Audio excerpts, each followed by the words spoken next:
அலைவரிசையினூடாக east FM நிகழ்ச்சிகளை நீங்கள் தொடர்ந்து கேட்க முடியும். facebook.com/eastfm தமிழ் என்ற முகவரியினூடாக நிகழ்ச்சிகளோடு இணைந்தும் கொள்ளலாம். eastfm.c என்ற இணையதள முகவரியிலும் நீங்கள் தொடர்ச்சியாகவே அந்த நிகழ்ச்சிகளை கேட்டு மகிழ முடியும். 9 மணி 2 நிமிடமாக இருக்கின்றது. வழக்கம் போல 12 மணி வரைக்கும் நேற்று இன்று நாளையோடு நீங்கள் இணைந்திருக்கலாம். இந்த நிகழ்ச்சியில் உங்கள் அனைவரையும் மிக்க மகிழ்ச்சியோடு மீண்டும் சந்திக்கும் நான் மதுமிதா. அனைத்து நேயர்களுக்கும் இனிய காலை வணக்கம். 2024 ஆண்டின் ஜூன் மாதத்தின் 25ஆம் திகதி செவ்வாய்க்கிழமை. இன்றைய தினம் ஜூன் 25ஆம் திகதியில் பிறந்த நாள், திருமண நாள், விசேட நாட்களை கொண்டாடுகின்ற நேயர்கள் அனைவருக்கும் ஈஸ்ட் எஃப்எம் சார்பில் மனமார்ந்த வாழ்த்துக்களையும் தெரிவித்துக் கொள்வதில் மிக மகிழ்ச்சி அடைகின்றோம். கோடை காலத்தின் இந்த புதிய நாளும் உங்களுக்கு மகிழ்ச்சியை திரட்டும், சந்தோஷமாக கொண்டாடக்கூடிய வாய்ப்புகளோடு இந்த நாள் தொடர்ந்து அமையட்டும் என்றும் வாழ்த்துக்களை சொல்லிக்கொண்டு நேற்று இன்று நாளையை இப்போது ஆரம்பிக்கின்றோம். தொடர்ந்து மனிதர்கள் ஈஸ்ட் எஃப்எம்மோடு.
திருவாசக மொழியழகி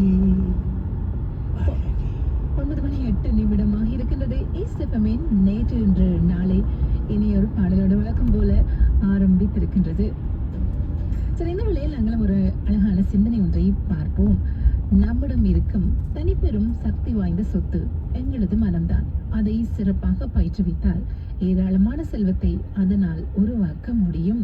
எங்களுக்குள்ளேயே இருக்கக்கூடிய அந்த பெரிய ஒரு சொத்து எங்களது மனம். அதனால் ஆக்கவும் முடியும், அழிக்கவும் முடியும். அந்த மனதை நாங்கள் எப்படி பயிற்றுவிக்கின்றோம், அதனை எப்படி பயன்படுத்துகின்றோம் என்பதை பொறுத்துதான் எல்லாமே அமைகின்றது. மனம் மிகப்பெரிய ஒரு ஆற்றல் வாய்ந்த ஒரு ஆயுதம் தான். அதை உள்ளேதான் நாங்கள் வைத்திருக்கின்றோம். அந்த ஆயுதங்கள் தவறாக பயன்படுத்தப்படுகின்ற போது அது மிகப்பெரிய அழிவை எங்களுக்கு தான் தந்து விடுகின்றது என்பதையும் நாங்கள் புரிந்து கொள்ளலாம். எனவே மிகப்பெரிய தனிப்பெரும் சக்தி வாய்ந்த சொத்து எங்களது மனம் என்பதையும் கூட நாங்கள் கண்டிப்பாக மனதிலே வைத்துக் கொள்ள வேண்டும். அதை சிறப்பாக பயிற்றுவிப்பதன் மூலமாக ஏராளமான செல்வங்களை நாங்களும் கூட உருவாக்கக்கூடியவர்களாக எங்களை மாற்றிக் கொள்ளலாம். எல்லோருக்கும் இருக்கின்றது இந்த மனம். இந்த மனம் சிறப்பாக பயிற்றுவிக்கப்பட்ட ஒரு சிலர் தான் வாழ்க்கையில் வெற்றி கண்டிருக்கின்றார்கள். சாதனை மனிதர்களாக தங்களை உருவாக்கி அவர்கள் காட்டியிருக்கின்றார்கள். எனவே மனதை பயிற்றுவிப்பதன் மூலமான ஒரு வெற்றி என்பது எல்லோருக்கும் சாத்தியமே என்பதையும் நாங்கள் நிச்சயமாக புரிந்து கொள்ளலாம். எல்லோரிடமும் மனமும் இருக்கின்றது.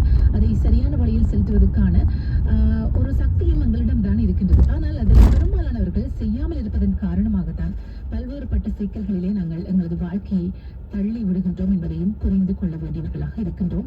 எனவே எங்களது சக்தி வாய்ந்த அந்த சொத்தை நாங்கள் சரியாக பயிற்றுவித்து நல்ல வழியிலே சிந்திப்பதன் மூலமாகவும் அந்த மனதை சிறப்பாக பயன்படுத்துவதன் மூலமாகவும் வாழ்க்கையில் பெரிய பெரிய வெற்றிகளை எல்லாம் நாங்கள் அடையக்கூடியவர்களாக எங்களை மாற்றிக் கொள்ளலாம் என்பதைத்தான் இந்த ஒரு அழகான சிந்தனையின் மூலமாக சொல்லிக் கொள்ளலாம். எங்களிடம் இருக்கும் தனிப்பெரும் சக்தி வாய்ந்த சொத்து எங்களது மனம்தான். அதை சிறப்பாக பயிற்றுவித்தால் ஏராளமான செல்வத்தை உங்களால் உருவாக்க முடியும் என்ற ஒரு அழகான சிந்தனையை இன்றைய காலை பொழுதின் சிந்தனையாக உங்கள் முன் வைக்கின்றோம். நல்ல ஒரு வெப்பநிலையுடன் தான் இன்றைய காலை பொழுதும் இருக்கின்றது. 20 வெப்பநிலை, 22 நாங்கள் உணர்கின்றோம். 26 வரை என்று வெப்பநிலை உயரும். டொரண்டோவை பொறுத்தளவில் 31 நாங்கள் உணர்கின்ற கூடிய உணர்நிலையாகவும் கூட பிற்பகல் வேளையிலே ஒரு 3 மணியளவே இருக்க போகின்றது. இரவில் 19 வெப்பநிலை, 20 டிகிரி செல்சியஸ் இரவின் உணர்நிலையாகவும் கூட நாங்கள் உணர இருக்கின்றோம். இன்று கொஞ்சம் முகில் ஆதிக்கம் செலுத்தக்கூடிய வாய்ப்புகள் 12 மணி வரைக்கும் இருக்கின்றன. ஆனாலும் சூரிய வெளிச்சத்தை நாங்கள் டொரண்டோவிலே பார்க்கலாம் என்பதை தான் காலநிலை தகவல்கள் சொல்லுகின்றன. இடையிடையே 12 மணிக்கு வரைக்கும் சூரிய வெளிச்சம் தென்படுவதற்கான சாத்தியங்கள் இருக்கின்றது. ஆனால் 1 மணிக்கு பிறகு லேசான மழையை நாங்கள் எதிர்பார்க்க வேண்டியதாக இருக்கும்.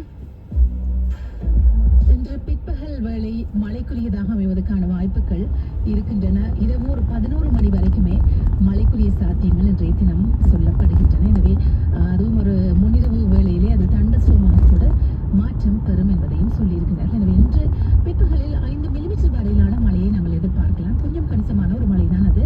இரவில் 1 மில்லிமீட்டர் வரையிலும் மழைக்குரிய வாய்ப்புகள் தெரிவிக்கப்படுகின்றன. இன்றைய தினம் செவ்வாய்க்கிழமை. தொடர்ந்து புதன்கிழமை பார்த்தால் அதுவும் பகல் பொழுதிலும் மழையை கொண்டிருக்கும் என்பதும் சொல்லப்படுகின்றது. 5 மில்லிமீட்டர் வரையிலும் நாளைக்கும் கூட மழையை எதிர்பார்க்கலாம். வெப்பநிலை 24, உணர்நிலை 28 கூட இருக்கும். சூரிய வெளிச்சத்துக்கான வாய்ப்புகள் நாளைய தினமும் மிக குறைவாகவே சொல்லப்படுகின்றது. அடுத்த வியாழனை பொறுத்தளவில் அது பிரதானமாக வெயிலை தரக்கூடிய ஒரு பிரகாசமான நாளாக இருந்தாலும் ஏனைய நாட்களோடு ஒப்பிட்டு பார்க்கையில் வியாழக்கிழமை, வெள்ளிக்கிழமை 2 நாட்களுமே வெப்பநிலை சற்று குறைவாக இருக்கக்கூடிய வாய்ப்புகளை கொண்டிருக்கின்றன. 2 நாட்களும் கிட்டத்தட்ட ஒரே மாதிரி என்பதை சொல்லலாம். வியாழன், வெள்ளிக்கிழமைகளில் சூரிய வெளிச்சம் தான் பிரதானமாக இருக்கும்.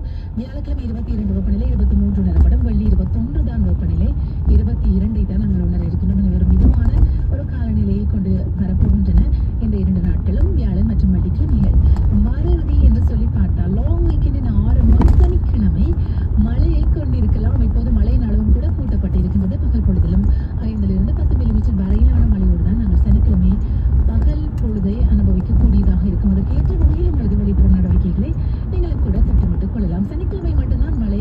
அடுத்த 2 நாட்களிலும் மழை இல்லை என்பது மகிழ்ச்சிக்குரியதாக இருக்கும். எனவே சனிக்கிழமை மட்டும் மழையை கவனத்தில் எடுத்துக்கொள்ளுங்கள். 24 வெப்பநிலை, 32 வரை உணரப்படும். ஞாயிறு சூரிய வெளிச்சம் முகிலடைந்திருக்கும். 24 வெப்பநிலை, 27 உணர இருக்கின்றோம். திங்கட்கிழமை கனடா டே முழுமையாகவே வெளிச்சத்தை கொண்டு வரும். ஆனால் வெப்பநிலை என்பது ஒரு 20 அமைத்ததாக இருக்கும். 21 வெப்பநிலை, 22 தான் நாங்கள் உணரப் போகின்றோம் என்பதையும்